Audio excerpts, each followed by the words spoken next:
Hello there, I'm V-Gaming Junkie and this is my review for Maono's DM30 RGB programmable condenser USB microphone. Before I get into the review proper, I'd like to note that this particular microphone was given to me for free by Maono with the purposes of reviewing it.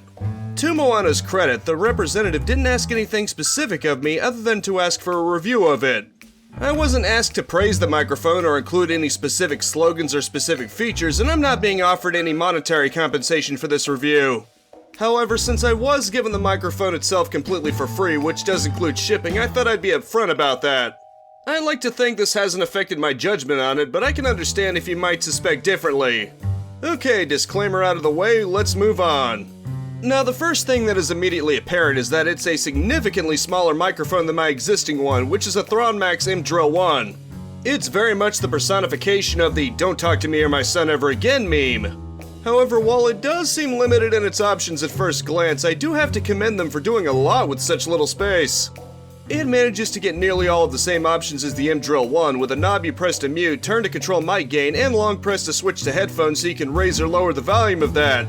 There's also a button at the bottom you can use to turn on RGB lights along the bottom of it, which you can control between a color of the rainbow or essentially a constant cycle of all of them. If you're not into RGB, of course, you can also opt to keep it off. The only thing that the M-Drill-1 has that the DM30 doesn't in terms of options is the mode of the microphone. Rather than having omnidirectional, cardioid, bidirectional, and stereo, it opts for cardioid. However, this isn't really a loss because cardioid is what I use anyway, and it's ideal for a single voice in one direction, which the microphone seems to be tailored towards. That does mean it isn't quite as flexible if you're in a situation with audio in more than one direction, but for a streamer or gamer or someone else, it's just fine. If there's one slight criticism, it's that the mic gain and headphone volume have a lack of visual feedback on the microphone itself, though at least they rectify the situation by offering free software that syncs up with it. With that, you can see the full picture and get a few more controls.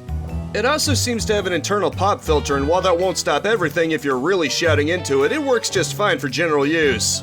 The build quality of the microphone is also quite nice. It doesn't feel like a cheap plastic toy, it's all metal and it genuinely feels sturdy and well put together. If you're wondering what the microphone actually sounds like, you've actually been hearing it this entire review. When I first tested it, it sounded like it was gaining, but after some adjustments, it sounds just fine. In fact, I think it actually sounds somewhat better than my M-Drill-1, which is especially impressive when you consider the form factor. While I was given the microphone for free, the asking price is $50, which is about what you can get the M-Drill-1 for. I'm not going to lie, I was pleasantly surprised with the microphone. I was actually surprised that a company would even reach out to me for something like this, but I was planning to at least be polite and relatively professional if it wasn't up to par.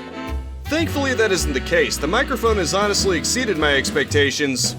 Unlike my M-Drill-1, it's even small enough that I can put it straight ahead of me without blocking my screen, which is a huge plus for me.